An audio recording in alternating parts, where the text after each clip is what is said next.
Hindi na mapigilan ni Gaston na bahagyang maluha dahil naantig ang damdamin niya sa sinagot na yun ni Seska. Alam niya sa kanyang sarili na masaya rin siyang muli itong makita.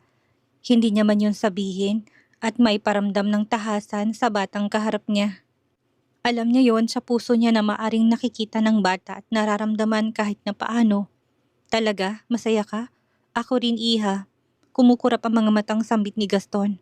Masaya kung muli tayong magkita. Francesca, muli pang haplos niya sa ulo ng bata na makinang ng mga matang nakalapat pa rin sa kanyang mukha noon. Tinango ang sunod-sunod ni Seska ang kanyang ulo at bahagyang ngumiti nakitang lahat ng mga ngipin niya. Magpagaling ka. Lumapit ang doktor na dala na ang film ng x-ray ng binti ng bata. Hinarap sila ni Conrad at Gaston upang pakinggan ang resulta ng x-ray nito. Medyo complicated ang injury niya, ngunit hindi naman mahirap i-handle at gamutin, pati una nito na pinakinggang mabuti ng dalawa. Maaari ko ba kayong imbitahan sa labas? Saglit lang, may sasabihin lang ako sa inyo na mas mahalaga. Lumabas sila ng silid matapos na tumango ng dalawa at magpaalam na saglit na lalabas kay Seska at sa kinikilalang ina. Leg injuries are not difficult to treat, Mr. B. Kaya lang may psychological na sakit palang bata. Narinig ko na hindi raw siya nagsasalita dala ng trauma. Bakit hindi siya kagad nilapatan ng treatment? Kung naagapan lang yun, malamang siya ngayon ay maaring nakakapagsalita na siyang muli. Diretsong saad ng doktor na nakatingin na sa kanila ni Conrad. Napabalik tanaw sina Conrad at Gaston sa nakaraan. Hindi nila nagawang unahin yon dahil na rin sa pagsubok na pinagdaanan ni Gaston. Kinailangan niyang unahin ang sarili noon. At ganun din ang ginawa ni Conrad sa kanyang amo. Hindi naman kayang i-handle yon ng mag-isa ng kanyang asawa kung kaya hindi nila napagtuunan to ng pansin. Actually, hindi pa naman huli ang lahat. Kung makakatanggap siya ngayon ng treatment, makakaya niya pang muling magsalita. Kapag matanda na kasi siya, ay medyo mahirap na yun at maaring masaktan na siya sa magiging process pa. I will talk to her about it. Dati kasi ayaw niyang magpa-treatment. Si Conrad ang nagsabi noon sa doktor. Inabutan si Gaston ng business card ng doktor. Matapos tumango na tinanggap na lalaki at nilagay sa kanyang bulsa. Kaibigan ko yan na magaling sa field.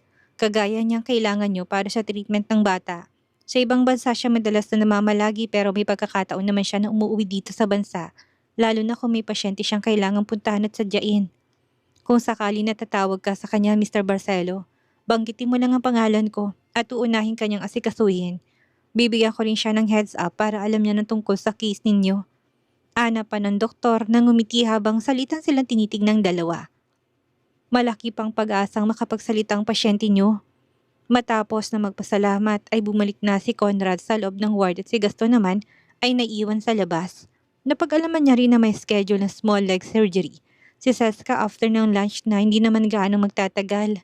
Nais niyang manatili ng hospital upang makibalita sa mangyayari.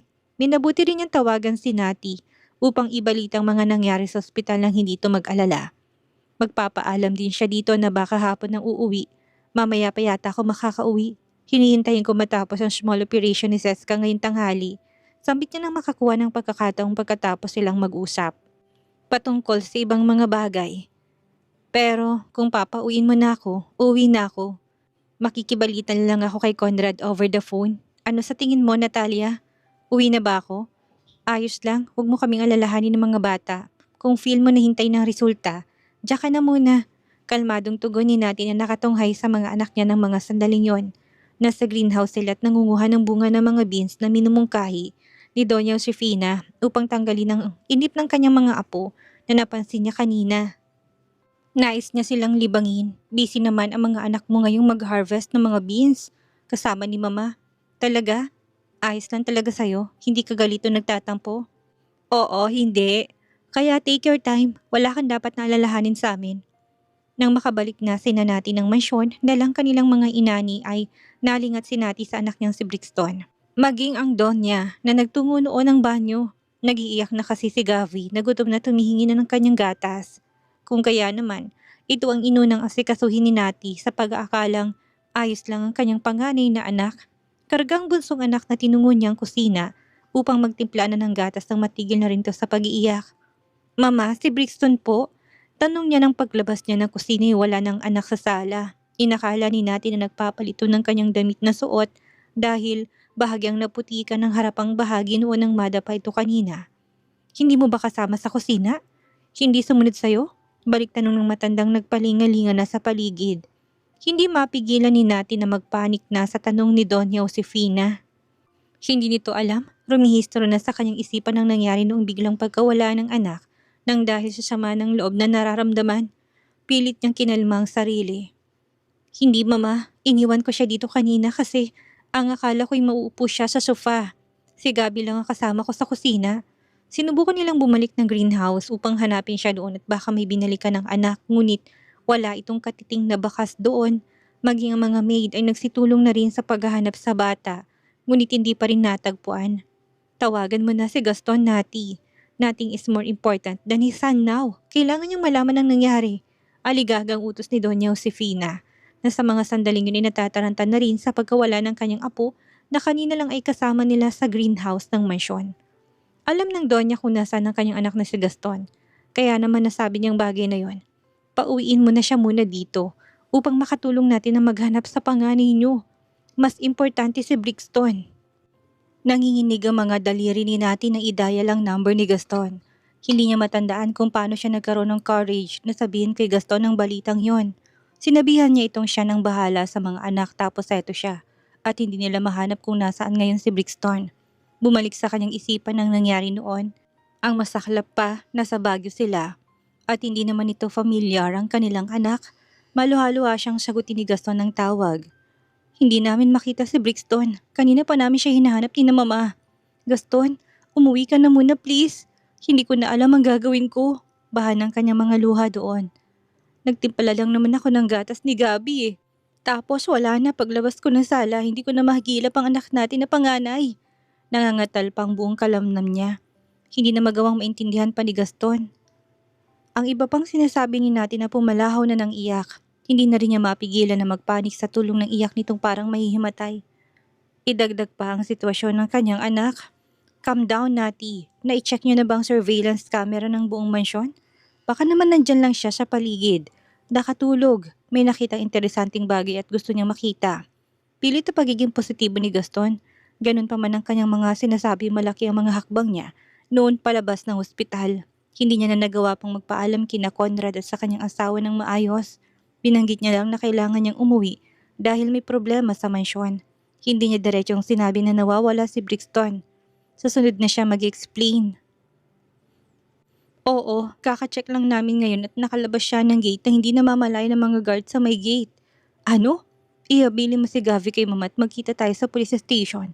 Kailangan nating makahingi ng kopya ng CCTV sa palibot at posibleng daanan niya. Saan naman kayo pupuntang batang yun? May pera ba yun? Oo nga pala, matalinong batang anak natin. Malamang ay may pera yun. Sandali Nati, kumalma ka ha.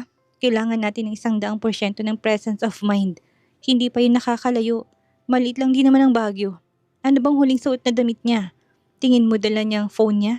Bakit siya alis ng mansyon nang walang paalam? Saan naman kaya siya pupunta? Hindi ko alam Gaston, hindi ko alam. Parang mawawala na sa kanyang sariling tura ni Nati.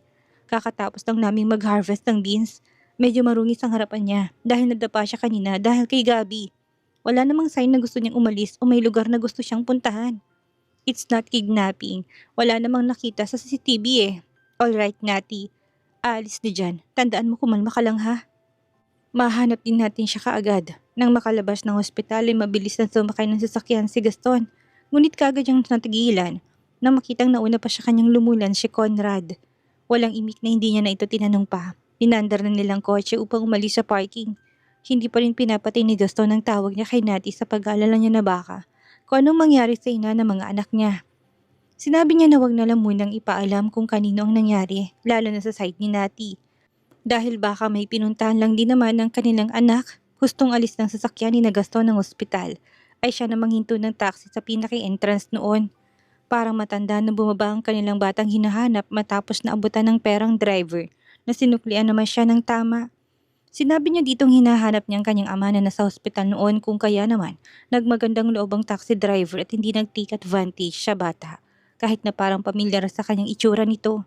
Lingid sa usapan nila ni Doña Josefina kung nasa sila kanina. Nalaman ni Brixton na nasa Kaalaman ni Nati narinig nito ang kanyang ama noong nasa greenhouse hospital iyon at binibisita na naman. Ang batang ayaw niya. Taliwas ang naging paalam ng kanyang ama't ina na may bibilhin lang ito sa labas at babalik din kaagad. Sinabi ni Brixton noon sa kanyang sarili na hindi na siya galit at willing na siyang i-share ang ama sa bata. Subalit ang ikinagalit ni Brixton doon nang maalala niya ngayon na bakit nagsinungaling na naman ang daddy niya. At sinabing may bibilihin kung hindi naman pala yun ang tunay na dahilan. Kung alam niya lang nandun ang punta ng ama, sana'y sumama na lang siya nung inaya siya nito at tinanong kung gusto niyang sumama. Humanda ka sa akin oras na makita kita. Patitikimin kita na hindi mo makakalimut ang sakit. Sinuwid ni Brixton ang bawat palapag ng inpatient department hanggang sa natagpuan niya silid ng kanyang hinahanap. Panaka-naka siyang tinitingnan ng mga nurse at ibang staff na nakakasalubong niya, ngunit hindi naman sila naglakas ng loob na magtanong kung nawawala ba siya. Inisip nila na baka isa sa anak na pasyeng naroroon lang ang bata. Halos kalahating oras nang matapos ang operasyon ni Seska. Pero gising ng bata ng preting nakaupo sa kanyang kama. Bahagyang nakabukas ang pintuan ng silid nito na sinadyang iwan ng kinikilala niyang ina. Lumabas ng saglit ang nagbabantay sa kanyang babae upang may bilhin na gamot sa pharmacy. Samantalang si Conrad naman ay pinilit na sumunod kay Gaston. Papaalis kanina kahit na alam niyang kakailanganin siya na mag-ina niyang naroroon. Seska, dito ka lang ha? Saglit na nga kung mawawala at may bibilihin ng mama sa labas. Babalik din ako kaagad. Nakangiting tumango si Seska na pinabot sa kinikilala niyang ina ang sketchbook niya kung saan marami siyang nakadrawing ng mga damit na siya nung pinagkakabalahan niya. Yun ang hilig niya, gusto niya maging designer paglaki niya. Marahan niyang hinaplos ang mga drawing na bagamat lagpasan ng kulay, makikita pa rin ang galing ng likha ng mga kamay niya. Lingid sa kanyang kaalaman sa mga sandaling yon ay may batang lalaki nakatayo sa gilid ng pintuan ng kanyang silid. Naglalagablab ang mga mata nitong nakatuon sa kanya at naghahanap ng pagkakataon na sugurin siya. Maya-maya pa'y pumasok na sa loob ng silid si Brixton. Matapos sisipain niya ang pintuan noon pabukas ng wala man lang paalam. Nakadisplay na hindi niya maipaliwanag na galit sa kanyang mukha habang nakatingin pa rin kay Seska. Sa labis na gulat inabitawan ni Seska ang kanyang sketchbook at nahulog yon sa sahig. Hindi niya magawang damputin dahil sa kanyang bali ng binti. Nakaburo ng mga mata niya ngayon sa umuusok na galit ng mukha ni Brixton.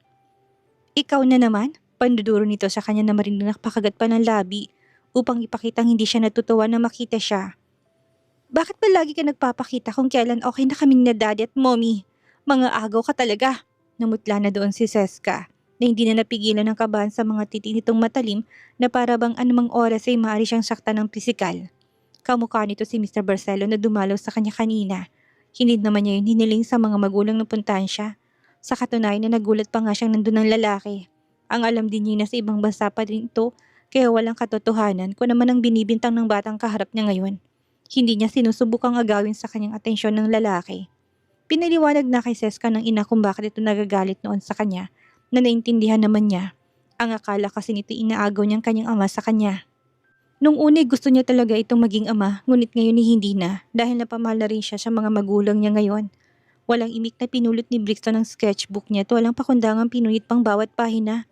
Napanganga na noon si Seska dahil naroon ang lahat ng kanyang mga gawa na malamang ay sira na dahil napunit nito.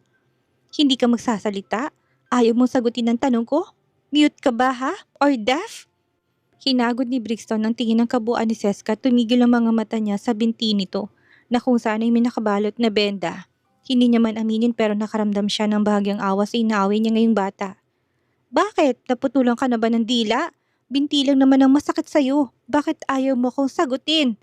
Muli pa sana siyang magsasalita nang dumating ang asawa ni Conrad na labis na nagulat sa presensya ni Brixton. Brixton, anong ginagawa mo dito, iho? Hindi siya pinansin ni Brixton na nakatingin pa rin sa binti ni Seska na may benda. Nagkukumahog namang tinawagan ng ginang asawang si Conrad upang ibalitang nasa ospital ang hinahanap nilang bata na kanyang amo si Gaston. Bilisan niyo, mukhang galit na galit siya kay Seska. Natatarantap ang pagmamadali ng ginang sa kanilang dalawa. Agad na binalita ni Conrad kay Gaston ng tungkol kay Brixton na nasa ospital pala.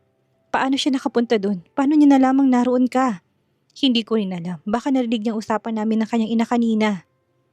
Mabilis silang bumalik ng hospital matapos sa tawagan si Nati at ipaalam na natagpuan ng anak nila sa ospital. Oh my God, mabuti naman kung ganon dahil pakaramdam ko'y mababaliw na ako kung hindi pa siya mahanap. Huwag ka na mag-alala, Nati. Uuwi rin kami kaagad pagkarating ko ng hospital. Iuwi ko siya kaagad ng mansyon. Naabutan nilang pinupulot ng misis ni Conrad ang kalat na ginawa ni Brixton sa mga pahina ng sketchbook. Hindi man lahat yun ay napunit, ngunit may mga pahina pa rin ang kanyang nasira na kailangan linisin ng ginangang kalat. Blanco mukhang nakaupo pa rin si Seska sa kanyang kama habang nakatayo sa medyo malayong si Brixton na halatang galit pa rin ang kanyang muka. Pagpasok ni Gaston ay nakita niyang anak na gaya na sinabi ng ina ay marungis ang damit na suot dala ng putik sa taniman. Mahigpit niya itong niyakap ngunit mabilis na kumala si Brixton na halatang galit. Pinakita nitong hindi siya natutuwa sa aksyon ng ama. Hindi siya nasisiyahan na sa punto na naman silang ganun nito. You lied again. Not only you. Dinamay mo pa talaga si mommy. Malakas na akusasyon niya sa ama na bigla natigilan sa tinura ng kanyang anak. Sabi niyo may bibilihin ka lang. Mukha bang may bibilihin ka lang dito sa ospital?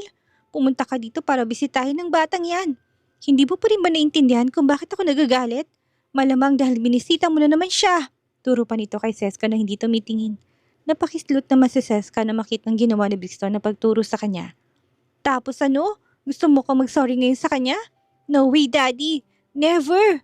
Ilang beses na binuka ni Gaston ang kanyang bibig upang magsalita, ngunit palagi niyang binabawi kung ano man ang gusto niyang simulang sabihin. Gusto niyang idisiplina ang anak niya, lalo na't mukhang sumusobra na to, but he had no reason to do so.